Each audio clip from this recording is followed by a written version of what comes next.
नमस्कार साथियों, आज मैं आपको एक यात्रा पर लिए चलता हूं और वो यात्रा है भारतीय इतिहास के एक सुनहरे कालखंड की यात्रा। और सुनहरे कालखंड है आज के 2500 वर्ष पूर्व। 2500 वर्ष पूर्व प्रसंग है महात्मा गौतम बुद्ध 12 वर्षों के निर्वासन के बाद आज वापस एक बार राजमहल में प्रवेश कर रहे हैं। जब राजमहल से निकले थे तब तो गौतम बुद्ध नहीं थे, वो सिर्फ सिद्धार्थ थे। और आज 12 वर्ष बाद जब एक सन्यासी के वेश में हाथ में कमंडल लिए हुए जब वापस राजमहल में प्रवेश कर रहे हैं तो उनका व्यक्तित्व, उनकी शख्सियत, उनका रूप सब कुछ बदला बदला सा नजर आ रहा है। जो ही राजमहल में प्रवेश कर रहे हैं उनका सामना होता है उनके पुत्र राहुल से, जिसको सोता हुआ छोड़ के चले गए थे। उसकी उम्र उस समय 1 वर्ष की थी। आज राहुल 12 वर्ष का हो गया है। और राहुल के ठीक पीछे राहुल की मां, या कहें कि गौतम बुद्ध की पहले वाली पत्नी यशोधरा उनके पीछे खड़ी है। तीनों का आमना सामना हो रहा है। यशोधरा ने जो ही गौतम बुद्ध की तरफ देखा, उनके भाव कुछ आक्रोश के थे।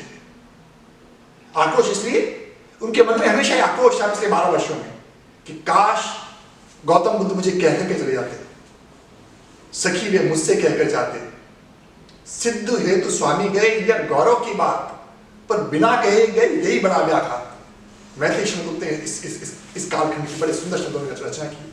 तो एक तरफ यशोधरा है जो आक्रोश से कुछ भरी हुई है, और दूसरी तरफ गौतम बुद्ध है जो कुछ प्रायश्चित से भरे हुए हैं। उनके मन में भी कहीं विचार उठा है कि मैं पलायनवादी व्यक्ति की तरह से राजमहल से निकल चुका था, यशोधरा को सोता हुआ छोड़कर, मेरे 1 वर्ष के बेटे राहुल को सोता हुआ छोड़कर। और जहां ही तीनों आमने सामने होते हैं, यशोधरा अपने पुत्र राहुल से कहती है, बेटा तूने पहचाना ही कौन है? राहुल निरुत्तर हो जाता है, जवाब नहीं दे पाता। यशोधरा कहती है, तुम पहचानोगे भी कैसे पिता? तुम्हें रात में सोता हुआ छोड़ गए थे जब तुम्हारी उम्र सिर्फ 1 वर्ष की थी। ये तुम्हारे पिता है बेटा, ये तुम्हारे पिता है। यशोधरा उसी समय सिद्धार्थ को, गौतम बुद्ध को कहती है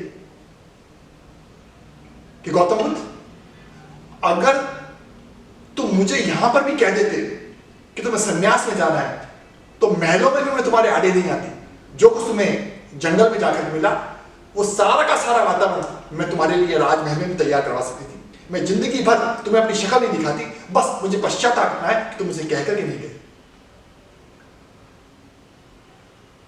यशोधरा राहुल से पूछ रही है कि बेटे तुम अपने पिता से पूछो तुम्हारे लिए क्या लेकर के आए आज, तुम्हारे लिए क्या सौगात लेकर के आए आज।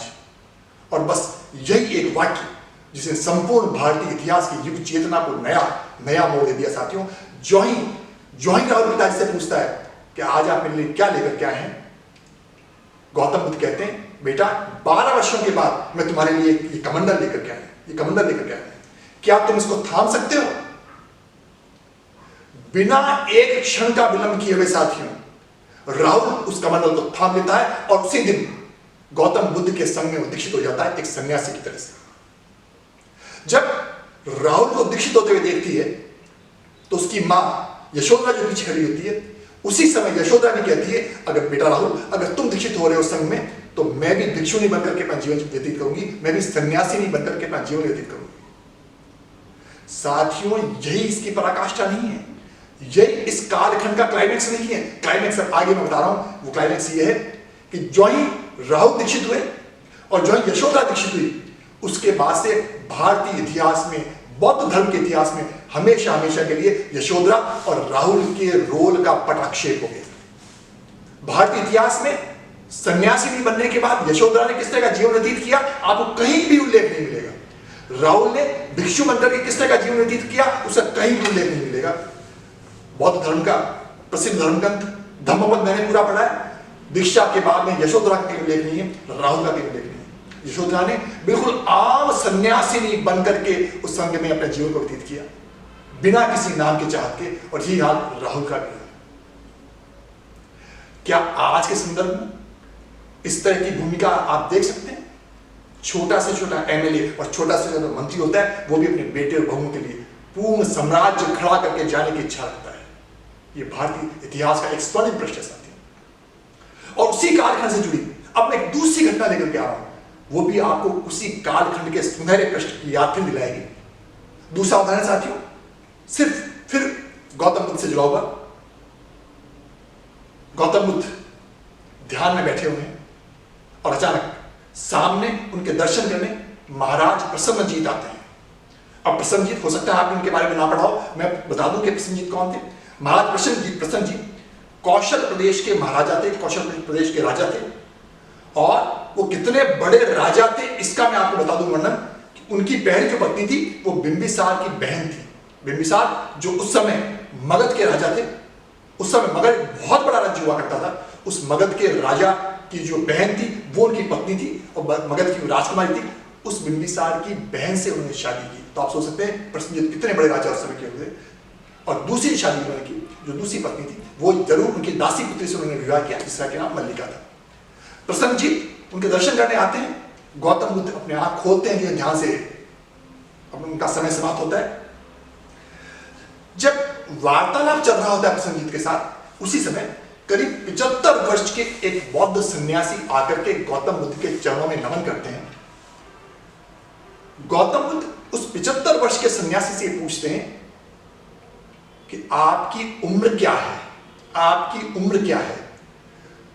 तो सन्यासी ये कहते हैं कि महाराज मेरी उम्र करीब 4 वर्ष की है, करीब 4 वर्ष की है। प्रसन्नजीत को बड़ा आश्चर्य होता है। प्रसन्नजीत महाराज गौतम बुद्ध से पूछते हैं कि बनते, ये सन्यासी जिनको मैं जानता हूं उनकी उम्र तो 75 वर्ष है, लेकिन आपके सामने आकर के अपनी उम्र को 4 वर्ष कैसे बता रहे हैं? कहीं गलत तो नहीं बोल रहे हैं, कहीं झूठ तो नहीं बोल रहे हैं? गौतम बुद्ध कहते हैं कि हमारे इस संघ में व्यक्ति के उम्र की गणना उसके जागृत होने के बाद की जाती है। जिस समय वो जागृत होता है उसके बाद की उम्र की गणना उसके कालखंड में जोड़ी जाती है। तो अभी ये 4 वर्ष पहले ही जागृत अवस्था में आए, इसलिए इन्होंने बिल्कुल सही कहा कि इनकी उम्र आज भी 4 वर्ष ही है।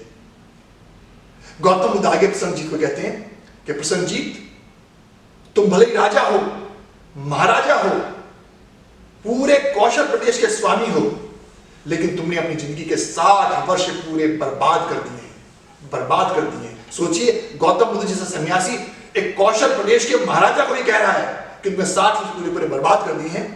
तुम्हारी उम्र तो सिर्फ 2 या 3 साल ही है, तुम्हारी उम्र तो सिर्फ 2 या 3 साल ही है, क्योंकि तुम जागृत हुए ही नहीं हो। और आगे वो कहते हैं प्रसन्नजीत को कि तुमने जिंदगी भर कंकड़ और पत्थर इकट्ठा किए हैं, तुमने जिंदगी भर कंकड़ और पत्थर इकट्ठे किए हैं, और तुम्हें पता ही नहीं है उन कंकड़ और पत्थरों को तुम गुलाब और हीरे का नाम दिए जा रहे हो, जो कि वास्तव में कुल मिलाकर के कंकड़ और पत्थर ही है। अपनी जिंदगी को संवार लो प्रसन्नजीत। जो ही महात्मा गौतम बुद्ध प्रसन्नजीत को कहते हैं, उसी क्षण महाराज प्रसन्नजीत भगवान गौतम बुद्ध के संग में दीक्षित हो जाते हैं। आम भिक्षु की तरह वो भी अपना जीवन व्यतीत करते हैं। महाराजा प्रसन्नजीत जो ही संघ में दीक्षित होते हैं साथियों, उसके बाद भी महाराजा प्रसन्नजीत के जीवन का इतिहास का पटाक्षेप हो जाता है। आम भिक्षु बनकर के उन्होंने गौतम बुद्ध के संग में दीक्षित हुए और आम सन्यासी बनकर पूरी जिंदगी उन्होंने निकाल दी। ये दूसरी घटना है साथियों। सोचिए किस तरह के व्यक्तित्व होंगे वो, जिनका व्यक्तित्व आसमान की ऊंचाइयों को छू रहा हो, संपूर्ण साम्राज्य के मालिक हो, एक क्षण में संघ में दीक्षित हो जाते हैं। उसके बाद हमेशा हमेशा के लिए आम नागरिक बनकर के वो संपूर्ण जीवन को व्यतीत कर लेते हैं। साथियों, मैंने सोचा कि भारतीय इतिहास का बड़ा सुनहरा कालखंड है, सुनहरी घटना है, आपके साथ शेयर करूं। ये दोनों घटनाएं आपको कैसी लगी मुझे बताते रहिए। आपके जो भी सुझाव मिलते हैं, जो भी ओपिनियन आप मुझे भेजते रहते हैं, मैं हमेशा अक्सर आपको रखता हूं, क्योंकि वही आपके ओपिनियन, वही आपके कमेंट्स मुझे कुछ नया सोचने के लिए, कुछ नया करने के लिए हमेशा बात करते हैं। अगले सप्ताह फिर एक नए वीडियो के साथ आपके समक्ष उपस्थित होऊंगा। तब तक के लिए नमस्कार, जय हिंद।